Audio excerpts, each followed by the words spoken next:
आज हम इसे देखेंगे, इस पुस्तक को देखेंगे। इस पुस्तक में यूनिट 2 आज हम देखेंगे। आइए देखते हैं। तो आइए चलिए देखते हैं। सामान्य शब्द ज्ञान एवं व्याकरण, ये आरओ परीक्षा के लिए पर्याप्त है। इसे यदि व्याख्या सहित पढ़ा जाए, अच्छे से कंठस्थ कर लिया जाए, तो एक भी प्रश्न यहाँ से बाहर नहीं पूछे जाएंगे। यहाँ से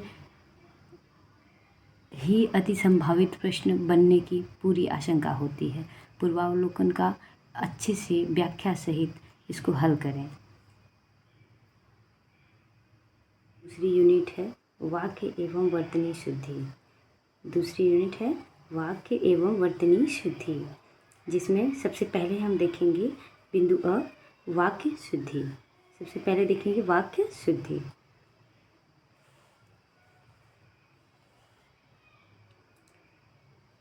सबसे पहले इसमें मार्गदर्शिका देखेंगे। मार्गदर्शिका में आइए देखें। मानव समाज अपनी संप्रेषण शक्ति भाषा के कारण ही विशिष्ट बना हुआ है। भाषा जितनी सरल हो उतनी अच्छी मानी जाती है। सरल भाषा द्वारा भावों को अभिव्यक्त करना एक कला है। भाषा के तहत वाक्य वह पद समूह होता है जो मनुष्य के विचारों को पूर्णतः प्रकट करता है, अतः इसकी शुद्धता का विशेष महत्व है।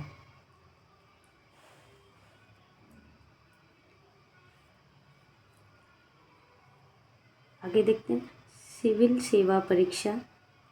सिविल सेवा परीक्षा में यह खंड बहुत ही अंकदायी रहा है।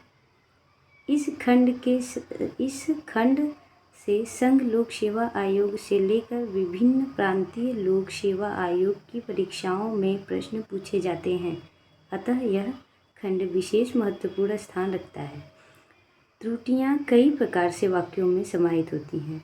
इसमें बताया गया है कि किसी भी वाक्य में त्रुटियां कई तरीके से दिखाई जा सकती हैं, देखी जा सकती हैं। तो आइए हम देखें, जैसे संज्ञा संबंधी, लिंग, वचन और कारक सहित सर्वनाम संबंधी, उत्तम, मध्यम तथा अन्य पुरुष सहित विशेषण संबंधी, क्रिया तथा अव्यय संबंधी त्रुटियां आदि। तो इसमें हम देखेंगे, इसमें बताया गया है कि त्रुटियां किन किन प्रकार से देखी जाएंगी। किसमें संज्ञा संबंधी त्रुटियां, लिंग, वचन और कारक सहित सर्वनाम संबंधी, उत्तम, मध्यम, अन्य पुरुष सहित विशेषण संबंधी, क्रिया अथवा तथा अव्यय संबंधी त्रुटियां आदि। इसको केंद्र में रखकर आगे के खंडों में विद्यार्थियों की इस भाग से संबंधित सेवाओं के निवारण का प्रयास किया गया है। प्रस्तुत खंड में व्याख्यात्मक हल भी प्रस्तुत किया गया है। पूर्वावलोकन। अब देखें इसमें क्या बताया गया है। विगत परीक्षाओं में पूछे गए प्रश्नों का अवलोकन करने से ज्ञात होता है कि यदि उन्हें ठीक ढंग से पढ़ लिया जाए तो अधिकांश प्रश्न वहीं से हल किए जा सकते हैं। तो देखिए दोस्तों, इसमें क्या बताया गया है। पूर्वावलोकन का मतलब क्या होता है, इसकी मीनिंग क्या होती है। विगत परीक्षाओं में पूछे गए प्रश्नों का अवलोकन करने से ज्ञात होता है कि यदि उन्हें ठीक ढंग से पढ़ लिया जाए तो अधिकांश प्रश्न वहीं से हल किए जा सकते हैं। इसीलिए यहाँ समीक्षा अधिकारी, सहायक समीक्षा अधिकारी सहित उत्तर प्रदेश लोक सेवा आयोग की विभिन्न महत्वपूर्ण परीक्षाओं एवं अन्य आयोगों की परीक्षाओं के साथ संघ लोक सेवा आयोग की परीक्षाओं के प्रामाणिक हल का संकलन भी किया गया है। तो इतनी सारी परीक्षाओं का इसमें हल मिलेगा, व्याख्या सहित प्रश्न भी मिलेंगे, उत्तर, ऑप्शन सब कुछ मिलेंगे। तो आइए आगे देखें। परीक्षा प्रश्न संग्रह। अब आगे देखेंगे कि किन किन परीक्षाओं में किस किस वर्ष में क्या क्या कैसे कैसे क्वेश्चन आए हुए हैं, कैसे कैसे प्रश्न हैं, उनके उत्तर और उनकी व्याख्या को हम देखेंगे। पिछले गत वर्षों में जो परीक्षाएं हुई हैं उनके सभी क्वेश्चन, सभी प्रश्न ऑप्शन सहित और व्याख्या सहित इसमें दिए हुए हैं, तो हम एक एक करके अब देखेंगे सब में। आइए देखें। प्रश्न नंबर पहला, आपको चाहिए था कि आप रोगी को देखाएं।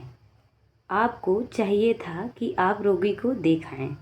इस अशुद्ध वाक्य का शुद्ध रूप होगा, यानी आपको चाहिए था कि आप रोगी को देखाएं। यह वाक्य एक अशुद्ध वाक्य है। अब इसका हमें शुद्ध देखना है। अब आगे देखते हैं। 4 विकल्प दिए हुए हैं। ये आरओ का ही पेपर है, प्री पेपर है 2023 जो निरस्त हो चुका है। तो ऑप्शन नंबर ए, आपको चाहिए था कि आप रोगी को देखने जाएं। आपको चाहिए था कि आप रोगी को देखने जाएं। ऑप्शन बी, आपको चाहिए था कि आप रोगी को देख आते। ऑप्शन सी, आपको चाहिए था कि आप रोगी को देखने गए थे। ऑप्शन डी, आपको चाहिए था कि आप रोगी को देखने जाएंगे। तो इस प्रश्न का उत्तर है बी, ऑप्शन नंबर बी, आपको चाहिए था कि आप रोगी को देख आते। अब इस प्रश्न का व्याख्या है, आपको चाहिए था कि आप रोगी को देख आएं। इस अशुद्ध वाक्य का शुद्ध रूप इस प्रकार होगा, आपको चाहिए था कि आप रोगी को देख आते। प्रश्नगत वाक्य भूतकालिक क्रिया से युक्त है, अर्थात वाक्य भूतकाल का है। प्रश्न नंबर दो,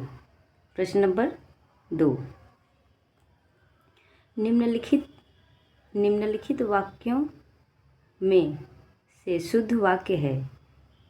प्रश्न नंबर 2, निम्नलिखित वाक्यों में से शुद्ध वाक्य है। ऑप्शन ए, वे ग्राम जनता को जगाने के लिए प्रयासरत हैं।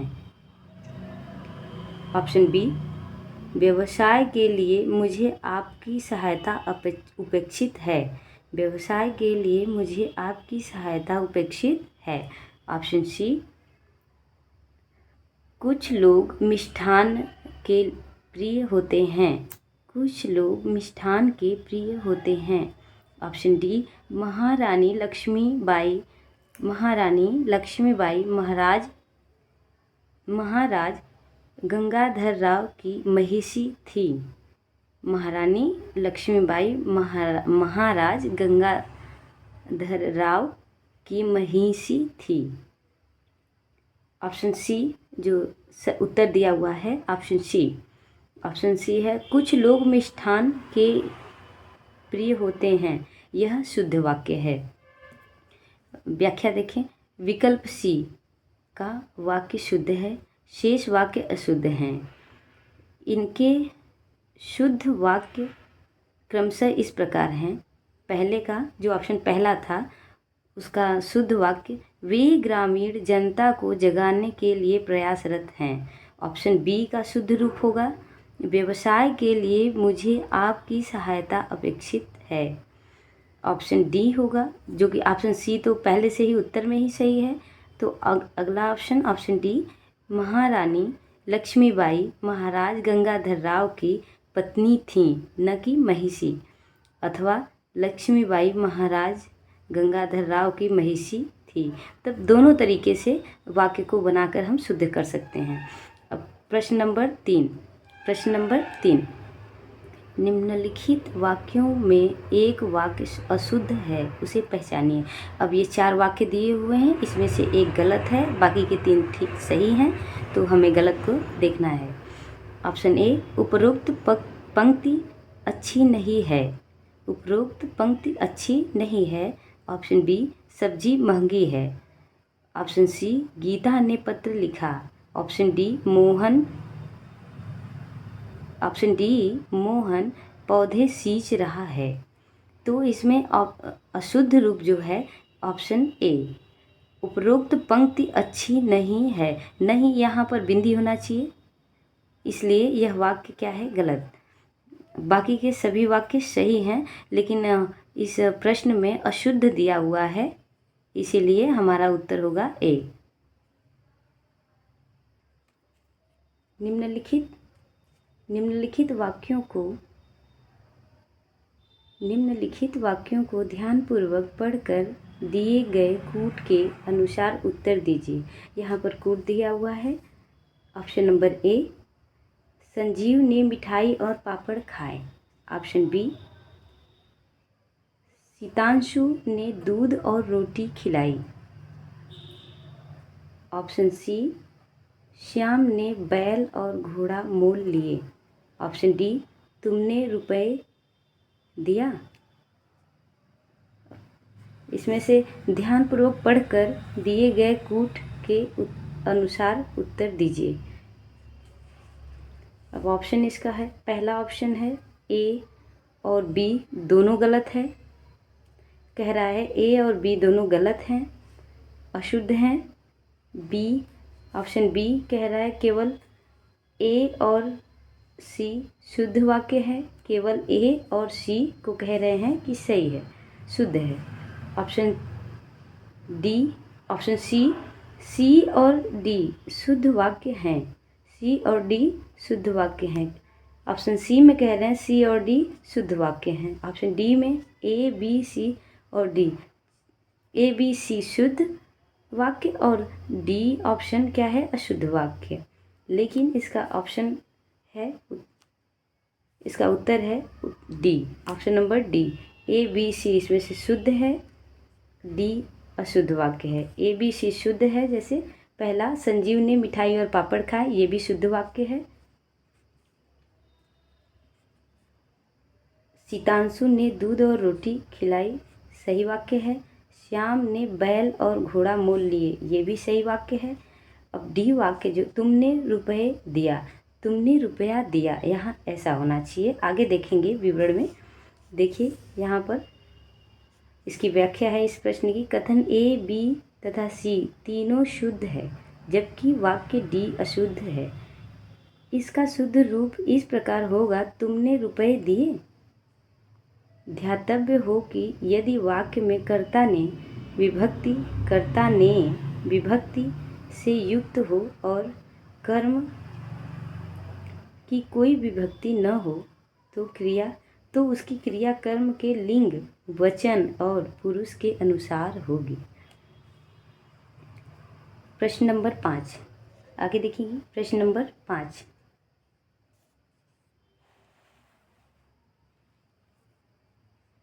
आगे देखेंगे अब हम प्रश्न नंबर 5। निम्नलिखित वाक्यों में से एक शुद्ध वाक्य है। निम्नलिखित वाक्यों में से एक शुद्ध वाक्य है, इसमें से ढूंढना है कौन सा शुद्ध वाक्य है। ऑप्शन नंबर ए, कृपया एक गिलास पानी दीजिए। ऑप्शन बी, जो लोग बाहर जाना चाहते हैं वह जा सकते हैं। ऑप्शन सी, वह सातवें कक्षा में पढ़ता है। ऑप्शन डी, सरयू नदी का पाठ बहुत लंबा है। इसमें से 3 वाक्य अशुद्ध हैं और एक वाक्य ऑप्शन ए शुद्ध है। कृपया एक गिलास पानी दीजिए। आइए इसकी व्याख्या देखें। कृपया एक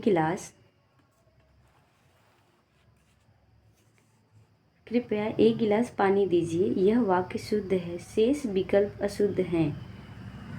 इनके शुद्ध वाक्य क्रमशः इस प्रकार हैं, जो लोग बाहर जाना चाहते हैं वे जा सकते हैं। वह 7वीं कक्षा, जो लोग बाहर जाना चाहते हैं वे जा सकते हैं। वह 7वीं कक्षा में पढ़ता है। सरयू का पाठ बहुत लंबा है। सरयू, यहाँ पर देखिए सरयू एक नदी है, नदी का नाम खुद ही दिया हुआ है। जब नदी का नाम साथ में आ जाए तो नदी, वहाँ पर ये नदी शब्द नहीं होगा, उसका खुद ही नाम होगा। आप प्रश्न नंबर 6। प्रश्न नंबर 6, शब्द चयन की दृष्टि से इनमें एक शुद्ध वाक्य है। प्रश्नों पर गौर करिएगा। शुद्ध अशुद्ध हम पढ़ रहे हैं, वर्तनी वाक्य शुद्धि हम पढ़ रहे हैं मोस्टली इसमें। तो केवल प्रश्नों पर विशेष फोकस रखिएगा कि एवं इसमें केवल शुद्ध और अशुद्ध वाक्य ही हैं, लेकिन किस तरीके से पूछा जा रहा है। इसमें देखिए अगले इसमें था निम्नलिखित वाक्यों में से एक शुद्ध वाक्य है, इसमें से केवल पूछ रहा है, जबकि इसमें कह रहा है शब्दों का केवल हेरफेर है। शब्द चयन की दृष्टि से इनमें एक शुद्ध वाक्य है। देखिए क्वेश्चन एक ही है, प्रश्न एक ही है, प्रश्नों के शब्द केवल प्रश्न के शब्दों में फेर है। ऑप्शन ए, रविंद्रनाथ टैगोर की कुछ रचनाओं का नागरी भाषा में अनुवाद हुआ है। ऑप्शन बी, राजा हरिश्चंद्र के सदृश कोई सत्यवादी नहीं हुआ। ऑप्शन सी, पद्य के चौथे भाग को चरण कहते हैं। ऑप्शन डी, रामचंद्र शुक्ल ने अनेक ग्रंथों की रचना की। इसमें से ऑप्शन डी सही है। ये बाकी के प्रश्न के जो ऑप्शंस हैं वो गलत हैं। इसमें रामचंद्र शुक्ल ने अनेक ग्रंथों की रचना की, यही वाक्य शुद्ध है। ये देखिए यूपीपीसीएस प्री 2021 में आया हुआ है। इस प्रश्न की व्याख्या देखेंगे। रामचंद्र शुक्ल ने अनेक ग्रंथों की रचना की, यह वाक्य शब्द चयन की दृष्टि से शुद्ध है। शेष वाक्य त्रुटिपूर्ण है। विकल्प ए में प्रयुक्त नागरी लिपि है। विकल्प ए में प्रयुक्त नागरी लिपि है, न कि भाषा। विकल्प बी में सदृश के स्थान पर सदृश्य शुद्ध वर्तनी की दृष्टि से भी यहाँ देखेंगे तो सदृश्य शुद्ध वर्तनी है और सदृश अशुद्ध। तो प्रश्नगत विकल्प में सदृश दिया हुआ था, इसलिए यह ऑप्शन गलत है। सदृश होना चाहिए। विकल्प सी का वाक्य इस प्रकार होना चाहिए, छंद के प्रत्येक भाग को चरण कहते हैं। यहाँ यह स्पष्ट करना आवश्यक है कि यदि चौथे भाग को चरण कहें तो इसका अर्थ यह हुआ कि पहले दूसरे तीसरे को कुछ और कहेंगे, जबकि वास्तविकता यह है कि पहला, दूसरा, तीसरा, चौथा और ये चारों ही चरण कहे जाते हैं। प्रश्न संख्या 7। निम्नलिखित वाक्यों से शुद्ध वाक्य चुनिए। ऑप्शन ए, चहार दीवारी के पार एक सुंदर इमारत है। ऑप्शन बी, उपरोक्त वाक्य का संज्ञान लें। ऑप्शन सी, शिक्षणेतर कर्मचारी आज शाम को एकत्र होंगे। ऑप्शन डी, यह कार्य अत्यंत महत्वपूर्ण है। यहाँ ईयर दिया हुआ है, पीसीएस प्री में है, 2019 में यह प्रश्न पूछा गया है। ऑप्शन सही उत्तर इसका ऑप्शन नंबर डी, यह कार्य अत्यंत महत्वपूर्ण है। व्याख्या, विकल्प डी का वाक्य शुद्ध है, अन्य विकल्प अशुद्ध हैं। इनके शुद्ध वाक्य इस प्रकार हैं। ऑप्शन ए, चहार दीवारी के पार एक सुंदर इमारत है। चहार दीवारी के पार एक सुंदर इमारत है। ऑप्शन बी, उपर्युक्त वाक्य का संज्ञान लें। ऑप्शन सी, शिक्षणेतर कर्मचारी आज शाम को एकत्र होंगे। प्रश्न संख्या 8। उसे मृत्युदंड की सजा मिली। प्रस्तुत वाक्य की अशुद्धि स्पष्ट करें। अब देखना है कि इस वाक्य में कौन सा शब्द अशुद्ध है, किस दृष्टि से है। ऑप्शन ए, संस्कृत के शब्दों का प्रयोग हुआ है। ऑप्शन बी, विदेशी शब्द सजा का प्रयोग हुआ है। ऑप्शन डी, दंड और ऑप्शन सी, दंड और सजा समानार्थी शब्दों का प्रयोग हुआ है। ऑप्शन डी, कोई अशुद्धि नहीं है। ऑप्शन सी राइट ऑप्शन है क्वेश्चन नंबर 8 का। ऑप्शन नंबर सी, दंड और सजा समानार्थी शब्दों का प्रयोग हुआ है। व्याख्या, प्रस्तुत वाक्य में दंड और सजा समानार्थी शब्दों का प्रयोग हुआ है। यानी ऑप्शन में जब भी समानार्थी शब्द आए, 1 से 2 आए, तो वह वाक्य क्या होगा, अशुद्ध होगा।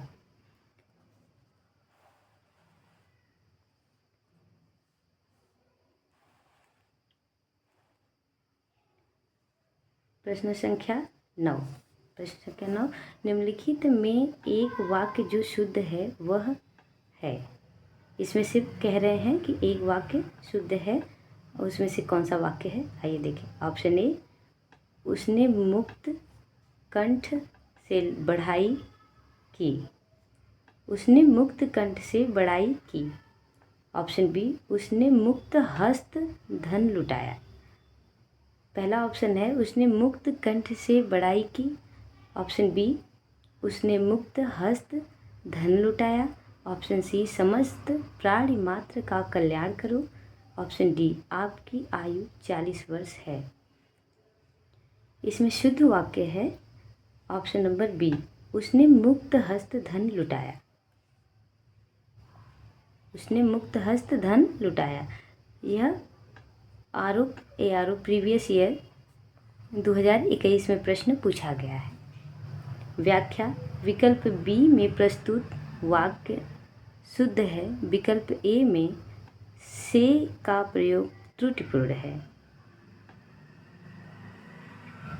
यहाँ से का प्रयोग नहीं होना चाहिए। विकल्प सी में समस्त का प्रयोग अनुचित है। विकल्प डी में आयु के स्थान पर अवस्था होना चाहिए, क्योंकि आयु का प्रयोग संपूर्ण जीवन काल के लिए किया जाता है, जबकि उम्र या अवस्था जीवन काल का एक अंश है।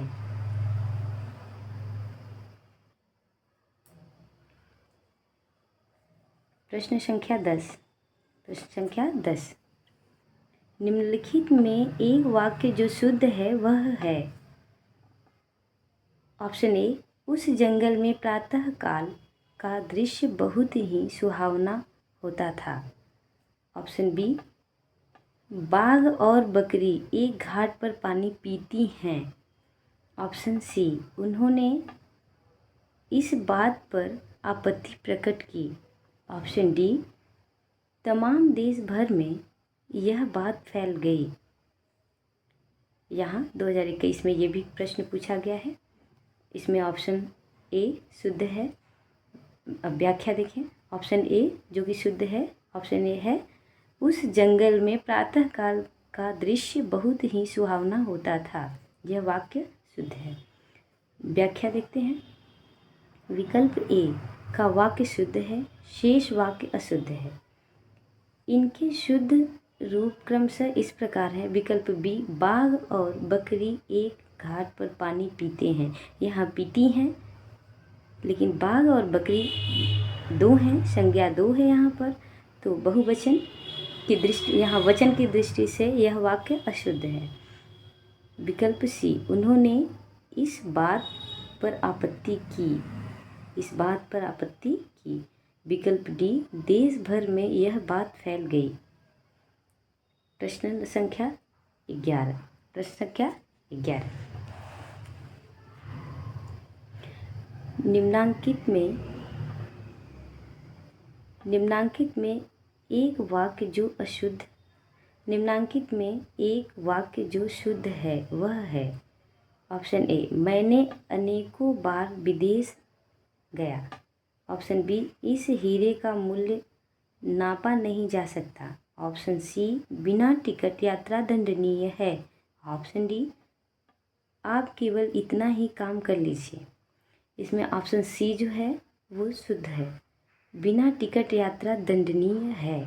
व्याख्या देखें। यह भी 21 में आया हुआ है ऑप्शन। अब इस प्रश्न 11वें प्रश्न का व्याख्या देखेंगे हम। विकल्प सी का वाक्य शुद्ध है, शेष वाक्य अशुद्ध है। विकल्प ए में अनेकों के स्थान पर अनेक होना चाहिए, यानी वाक्य में अनेकों शब्द क्या है, अशुद्ध है। अनेक की जगह पर अनेक, अनेकों की जगह पर अनेक होना चाहिए, क्योंकि अनेक स्वयं बहुवचन है। विकल्प बी में नापा के स्थान पर आंका होना चाहिए, क्योंकि किसी वस्तु के संदर्भ में मूल्य को आंका जाता है, न कि नापा या मापा जाता है। विकल्प डी में केवल का प्रयोग अनुचित है।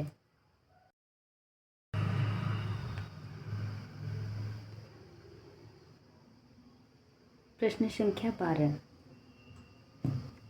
निम्नलिखित में अशुद्ध वाक्य है। ऑप्शन ए, गौतम ऋषि की पत्नी का नाम अहल्या था। ऑप्शन बी, इस कार्य में बहुत विलंब हो गया। ऑप्शन सी रसगुल्ला बहुत स्वादिष्ट है। ऑप्शन डी एक गुलाब की माला खरीद लेना। इसका उत्तर है ऑप्शन नंबर डी। व्याख्या देखिए, विकल्प डी का वाक्य अशुद्ध है। इसका शुद्ध वाक्य इस प्रकार होगा, गुलाब की एक माला खरीद लेना। इस वाक्य में एक गुलाब का प्रयोग त्रुटिपूर्ण है, क्योंकि माला के लिए कई गुलाबों की आवश्यकता पड़ती है जो एक माला का रूप लेते हैं। अन्य विकल्पों में शुद्ध वाक्य है। प्रश्न संख्या 13।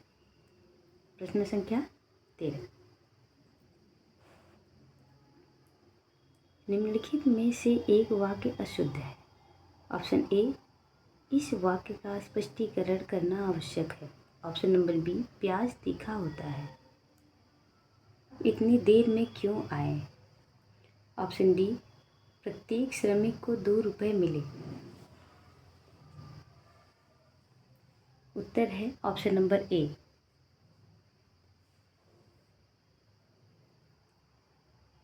व्याख्या, विकल्प ए में अशुद्ध वाक्य है। इसका शुद्ध वाक्य होगा, इस प्रकार का स्पष्टीकरण आवश्यक है। विकल्प में करना का प्रयोग अनुचित है। अन्य विकल्पों में वाक्य शुद्ध है। प्रश्न संख्या 14।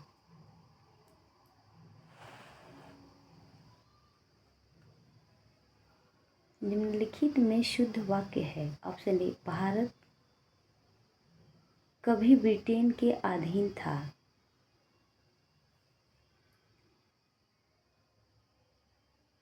ऑप्शन बी, निरपराधी व्यक्ति को दंड नहीं मिलना चाहिए।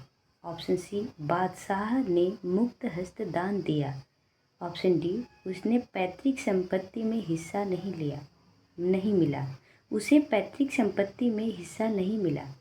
शुद्ध वाक्य है इसमें ऑप्शन नंबर सी, बादशाह ने मुक्त हस्त दान दिया।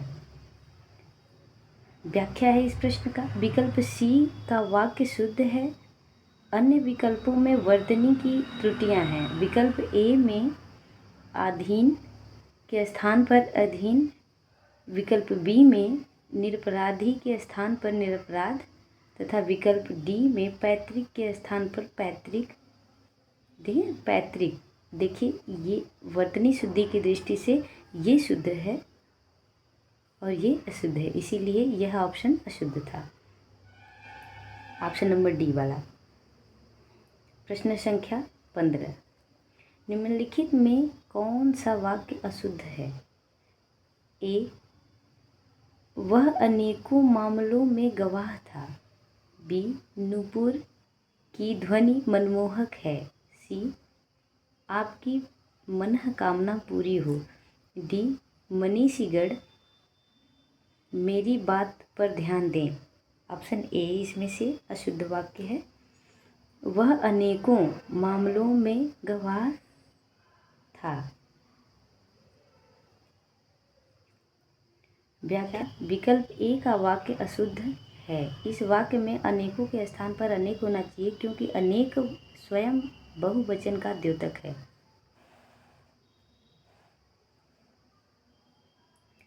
प्रश्न संख्या 16।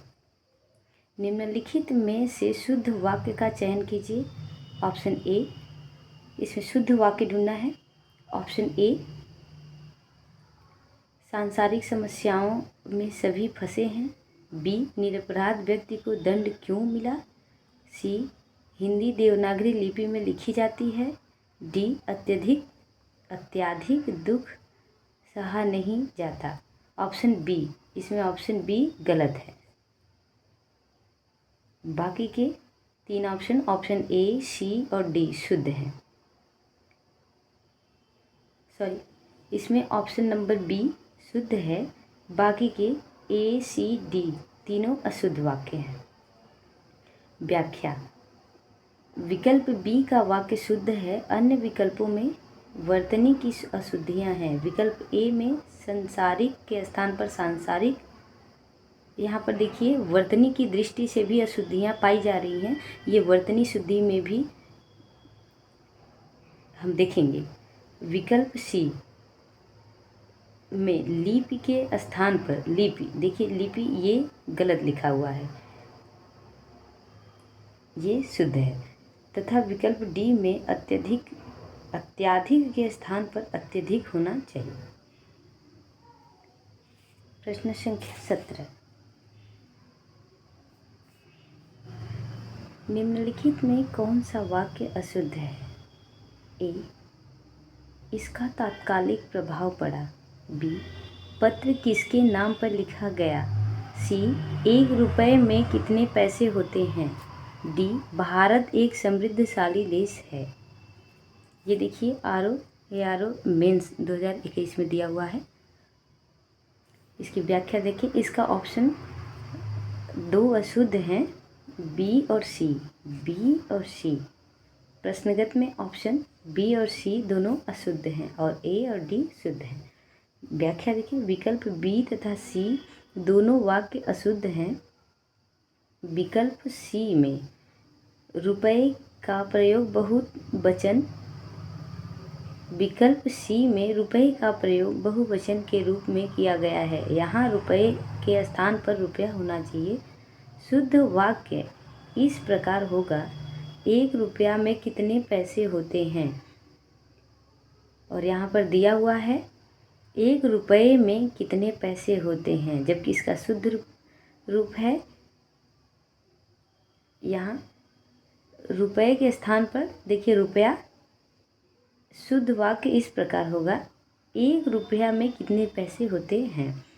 इसी प्रकार विकल्प बी में पर का प्रयोग अनुचित है और वाक्य प्रश्नवाचक है, इसलिए वाक्य के अंत में प्रश्नवाचक चिन्ह का प्रयोग होना चाहिए। 18 में निम्नलिखित में कौन सा वाक्य शुद्ध है? ए, मेरे लिए ठंडी बर्फ और गर्म आग लाओ। बी, व्यायाम करना चाहिए जिससे कि स्वस्थ रहें। सी, एक एक करके सभी मर गए।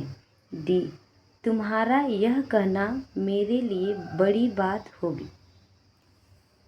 ये देखिए ये दिया हुआ है ऑप्शन नंबर डी, जो कि शुद्ध वाक्य है। बाकी के 3 ऊपर के अशुद्ध वाक्य हैं। तुम्हारा यह कहना मेरे लिए बड़ी बात होगी। व्याख्या। विकल्प डी का वाक्य शुद्ध है। शेष विकल्पों में अशुद्धियां हैं। विकल्प ए में बर्फ के स्थान बर्फ के साथ ठंडी तथा आग के साथ गर्म का प्रयोग अनुचित है, क्योंकि बर्फ की विशेषता ठंडा होना तथा आग की विशेषता गर्म होना है। विकल्प बी में की का प्रयोग अनुचित है। साथ ही स्वस्थ में वर्तनी त्रुटि है। शुद्ध वाक्य इस प्रकार होगा, व्यायाम करना चाहिए जिससे स्वस्थ, देखिए स्वस्थ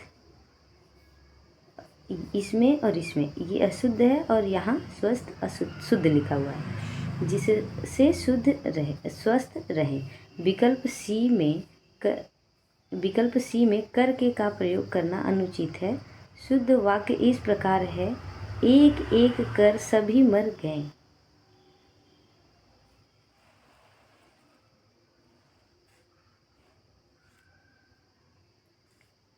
प्रश्न संख्या 19, निम्नलिखित में से एक अशुद्ध वाक्य है।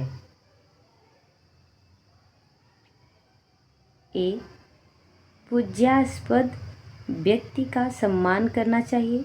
बी, दक्षिण भारत के लोग हिंदीतर भाषी हैं। सी, सुरेखा ने गणित की 2-4 कड़ियाँ गाई। डी, अब परीक्षा प्रणाली बदलनी चाहिए। ये सभी प्रश्न 2021 में आए हुए हैं आरओ मेंस में। व्याख्या देखें। इसका ऑप्शन नंबर ए सही है, जो कि प्रश्नों में पूछा गया है अशुद्ध वाक्य। विकल्प ए का वाक्य अशुद्ध है। शुद्ध वाक्य इस प्रकार होगा, पूज्य या पूजनीय व्यक्ति का सम्मान करना चाहिए। शेष वाक्य अशुद्ध है। प्रश्न संख्या 20, निम्नलिखित में से एक वाक्य शुद्ध है। निम्नलिखित में से एक वाक्य शुद्ध है। ऑप्शन ए, चरखा काटना चाहिए। बी, उसने मुक्त हस्त से धन लुटाया। सी, हमारे यहाँ तरुण नवयुवकों की शिक्षा का अच्छा प्रबंध है। डी, मुझसे यह काम संभव नहीं।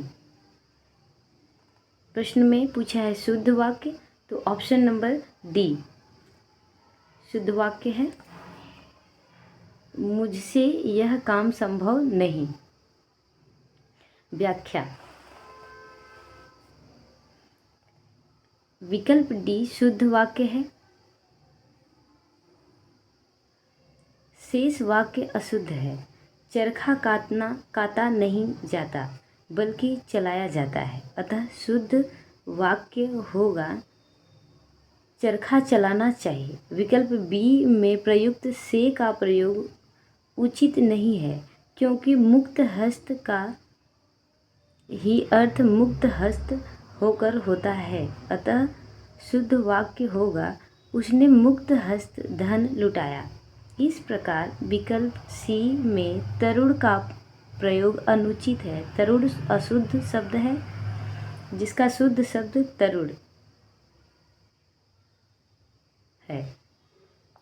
देखिए, माइनर त्रुटि है केवल मात्रा में, यह अशुद्ध है जबकि यह तरुण लिखा हुआ शुद्ध है। वर्तनी की दृष्टि से इसे ध्यान में रखते हुए चलिए,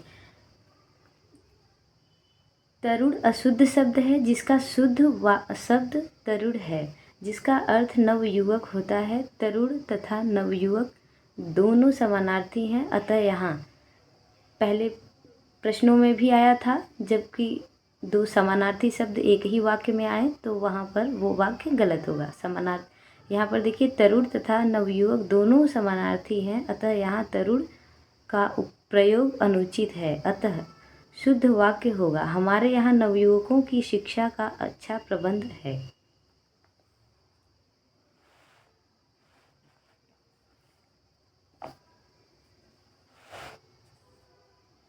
प्रश्न संख्या 21।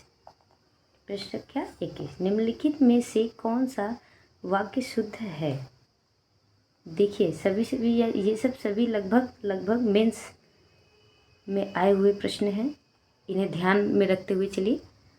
निम्नलिखित में से कौन सा वाक्य शुद्ध है? ऑप्शन ए, राम और श्याम संबंधी चर्चा। बी, राम और श्याम से संबद्ध चर्चा। सी, राम और श्याम विषयक चर्चा। डी, राम और श्याम से संबंधित चर्चा। शुद्ध वाक्य है बी, ऑप्शन नंबर बी से उत्तर दिया हुआ है। राम और श्याम से संबद्ध चर्चा। व्याख्या देखिए इसका,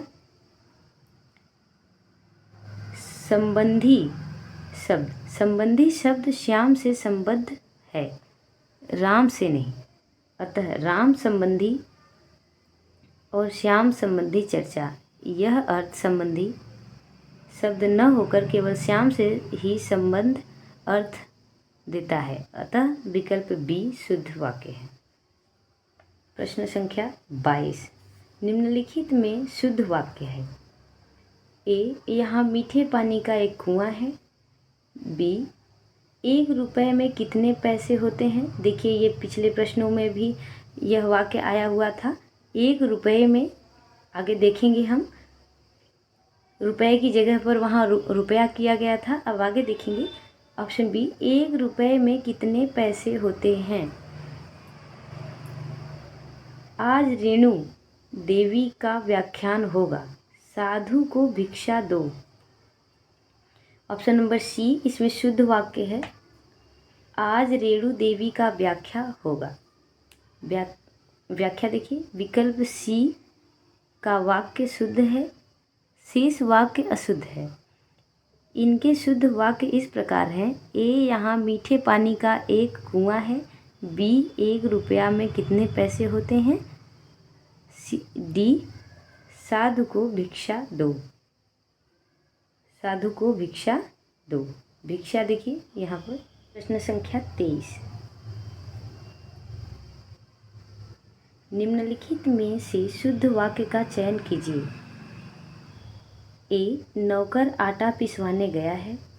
बी, एक गुलाब के फूल की माला ले आओ।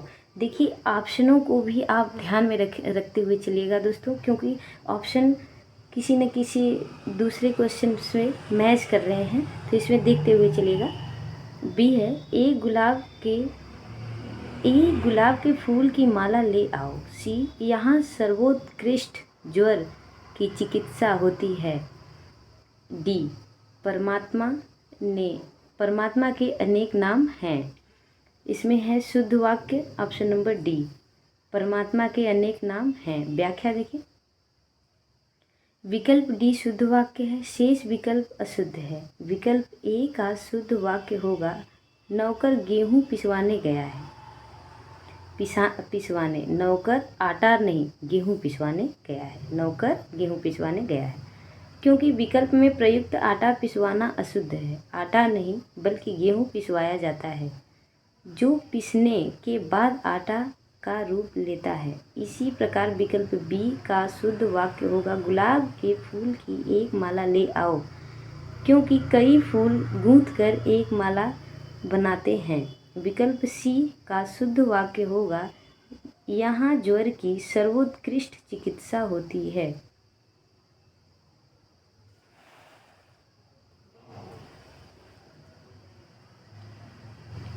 प्रश्न संख्या 24, निम्नलिखित में से एक शुद्ध वाक्य है, वह है। ऑप्शन ए, प्रत्येक विद्यार्थी को चाहिए कि वह हिंदी की अनेक पुस्तकें पढ़े। बी, हर एक विद्यार्थियों को चाहिए कि वह हिंदी की अनेक पुस्तकें पढ़े। सी, हर एक विद्यार्थी को चाहिए कि वह हिंदी की अनेकों पुस्तकें पढ़े। डी, हर एक विद्यार्थियों को चाहिए कि वह हिंदी की अनेकों पुस्तकें पढ़े। इसमें से शुद्ध वाक्य ऑप्शन नंबर ए है, प्रत्येक विद्यार्थी। देखिए यहाँ पर प्रत्येक, हर एक, इसमें तो यही गलत है। प्रत्येक विद्यार्थी को चाहिए कि वह हिंदी की अनेक पुस्तकें पढ़े। आइए इसका व्याख्या देखें। विकल्प ए का वाक्य शुद्ध है। विकल्प बी में हर एक के साथ विद्यार्थियों का प्रयोग किया गया है, जो कि गलत है, क्योंकि हर एक स्वयं में बहुवचन है। इसी प्रकार विकल्प सी एवं डी में अनेकों शब्द का प्रयोग किया गया है, अर्थात यहाँ पर इसके कहने का मतलब यहाँ पर अनेक होना चाहिए, क्योंकि अनेक ही बहुवचन का द्योतक है।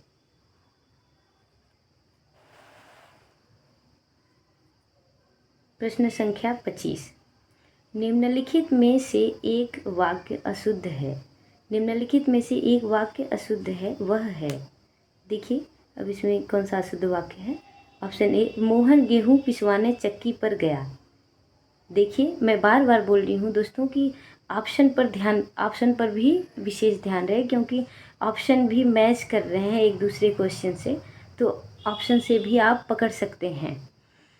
एक ही ऑप्शन कई बार पूछे गए हैं। ऑप्शन ए, मोहन गेहूं पिसवाने चक्की पर गया है। ऑप्शन बी, निर्दय व्यक्ति से मित्रता नहीं करनी चाहिए। ऑप्शन सी, उसके घर के पास एक मिठाई का दुकान है। ऑप्शन डी, उपर्युक्त कथन असत्य है। ऑप्शन सी, इसमें ये सी, ऑप्शन सी वाक्य क्या है, अशुद्ध है। उसके घर के पास एक मिठाई की दुकान है, यह वाक्य अशुद्ध है। आइए देखें इसके व्याख्या में कि शुद्ध वाक्य कैसे बनेगा। यह विकल्प सी का वाक्य अशुद्ध है। इसका शुद्ध वाक्य इस प्रकार होगा, उसके घर के पास मिठाई की एक दुकान है। उसके घर के पास मिठाई की एक दुकान है। यहाँ पर एक को छोड़ दिया गया है, उसके घर के पास ये मिठाई की एक दुकान है। शेष वाक्य शुद्ध है।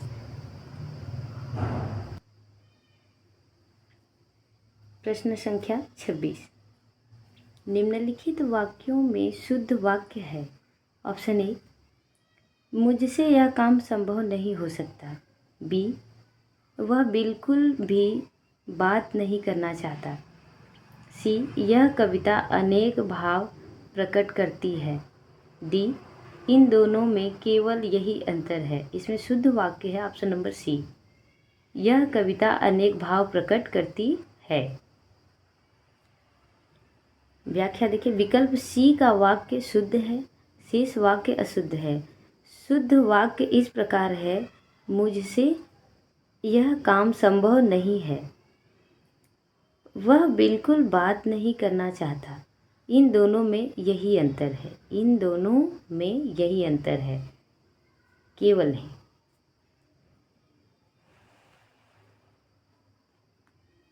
प्रश्न संख्या 27 निम्नलिखित में से एक वाक्य शुद्ध है, वह है। ऑप्शन ए, इसमें शुद्ध वाक्य देखना है। ऑप्शन ए, इसके बावजूद भी हमसे हिंदी लिखने में बहुत भूल हो जाती है। बी, इसके बावजूद भी हमसे हिंदी लिखने में बहुत भूलें हो जाती है। सी, इसके बावजूद भी हम लोगों से हिंदी लिखने में बहुत भूल हो जाती है। इसके बावजूद हम लोगों से हिंदी लिखने में बहुत भूलें हो जाती हैं। इसमें शुद्ध वाक्य है डी, इसके बावजूद हम लोगों से हिंदी लिखने में बहुत भूलें हो जाती हैं। ऑप्शन नंबर डी सही है। व्याख्या, विकल्प डी में प्रस्तुत वाक्य इसके बावजूद हम लोगों से हिंदी लिखने में बहुत भूलें हो जाती हैं शुद्ध है। विकल्प ए एवं बी में सार्वनामिक त्रुटि है। विकल्प सी में वचन संबंधी त्रुटि है। प्रश्न संख्या 28 अशुद्ध वाक्य का चयन कीजिए। ए, पुलिस द्वारा डाकुओं का पीछा किया गया। बी, देश की वर्तमान मौजूदा हालात ठीक नहीं है। सी, मैं पुस्तकालय में नित्य समय पर पहुंचता हूँ। डी, तुम चिंता न करो, मैं कोई न कोई रास्ता निकालूंगा। बी, ऑप्शन नंबर बी इसमें अशुद्ध है। देश की वर्तमान मौजूदा हालत ठीक नहीं है। व्याख्या, विकल्प बी का वाक्य देश की वर्तमान मौजूदा हालात ठीक नहीं है अशुद्ध वाक्य है। यहाँ वर्तमान और मौजूदा दोनों साथ में आया हुआ है, दोनों का अर्थ एक ही अर्थ है, अतः दोनों में से किसी एक का प्रयोग उचित है। शेष वाक्य शुद्ध है। बाकी के ए, सी और डी तीनों वाक्य शुद्ध हैं, केवल बी अशुद्ध है, क्योंकि वर्तमान के साथ मौजूदा नहीं हो सकता, क्योंकि दोनों शब्दों का एक ही अर्थ, एक ही मीनिंग बनती है। 29 एक वाक्य शुद्ध है। अब इसमें देखेंगे एक वाक्य शुद्ध है, कौन सा वाक्य शुद्ध है। ऑप्शन ए, भारतवर्ष के अतीत में कई निर्दयी शासक हुए हैं। ऑप्शन बी, एकत्रित भीड़ जय जयकार कर रही थी। एकत्रित भीड़ जय जयकार कर रही थी। ऑप्शन सी, गांधी जी चरखा चलाते थे। ऑप्शन डी, एक एक करके प्रत्येक छात्र कक्षा से निकल गए। इसमें ऑप्शन सी जो है वो शुद्ध वाक्य है, गांधी जी चरखा चलाते थे। व्याख्या, विकल्प सी का वाक्य शुद्ध है। विकल्प ए में निर्दयी वर्तनी त्रुटिपूर्ण है, निर्दयी के स्थान पर निर्दय होना चाहिए। विकल्प बी में एकत्रित शब्द का प्रयोग अनुचित है। इस वाक्य में भीड़ से तात्पर्य ही है लोगों का समूह, तो जो एकत्रण को प्रदर्शित करता है। विकल्प डी में एक एक तथा प्रत्येक दोनों का प्रयोग हुआ है। एक एक तथा दोनों का प्रयोग हुआ है। यहाँ देखिए, एक एक और प्रत्येक दोनों शब्दों का यूज हुआ है। इस प्रकार इस वाक्य में प्रत्येक का प्रयोग अनुचित है। यदि एक एक है तो प्रत्येक नहीं होना चाहिए, या प्रत्येक है तो एक एक नहीं होना चाहिए। अनुचित है, साथ ही करके के स्थान पर कर होना चाहिए।